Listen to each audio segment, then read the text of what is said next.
All through November, I've been trying to bring you the stories of people fighting cancer. People like Amy Kress, who took up singing and recorded music after she was diagnosed with breast cancer. Or how about Ron Batt? Ron went skydiving. Stephen Estrada, who's become an advocate for a unique treatment found for colorectal cancer. DJ David Mangum, blues player David Booker, just keep performing with cancer. Larry Graziani, finding hope in nutrition and oxygen treatments. And Vivian Ray summed it up best. She said, "I'm a person. It doesn't define who I am." Their resilience is an inspiration. I have to tell you that. Just look at 2-year-old Porter Johnson for that. So we wondered, what is the state of cancer? Colorado is a major cancer research center, and I'm joined this morning by Dr. Dan Theodorescu. He is the director of the Comprehensive Cancer Center at the University of Colorado, where he's also a distinguished professor of surgery and pharmacology. Thanks for joining us this morning. Thank you. Happy to be here. I want to start with a broad question here. So where are we with cancer? Well, you know, we're in a very, very exciting time with cancer, clinical care as well as cancer research.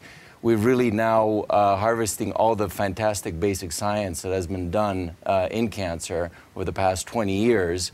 And thanks to also great legislation pioneered by some of the members here, like Diana DeGette and Senator Bennett, to facilitate clinical trials and approvals of drugs. We're in the midst of a revolution in cancer care and research. So it's a fantastic time. So I want to talk about the revolution because cancer mutates. It gives us a moving target, which is, I know, is a big problem. Do you think we'll ever be able to use the word cured?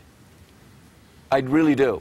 10, 15 years ago, perhaps not in many cases, but now I think increasingly we can use those words, especially with the advent of immunotherapy that has been really revolutionary in terms of advances in the past 5 to 6 years.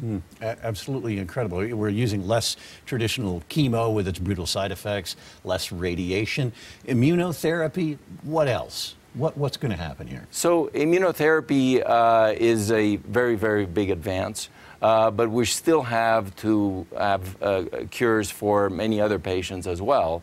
So the idea is then to really combine immunotherapy with other agents, specifically targeted agents, the things that you were just alluded to, which is mutations, and constantly adjust the therapy based on evolution of the mutation. Because cancer is a genetic disease.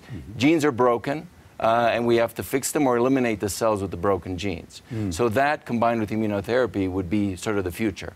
And I have to say, and I'm sure you've seen this too in dealing with people, I've been stunned by the resilience of the human spirit over the past month. I mean, isn't it incredible what people are capable of with cancer? It never ceases to amaze me, and it's one of the fantastic things and wonderful opportunities that you have as a physician to actually touch another human life and try to help them. And there's nothing like it. Dr. Dan Theodorescu, thank you very much. We appreciate it, and keep up the good work and the research, and I know his research is fantastic too. As you try to beat cancer, by the way, you can find a link to my No Shave November effort. It's on our webpage. If you could throw a few bucks at that effort, well, thanks very much. Thanks again, Doctor. Great to see you. Yeah, thank you.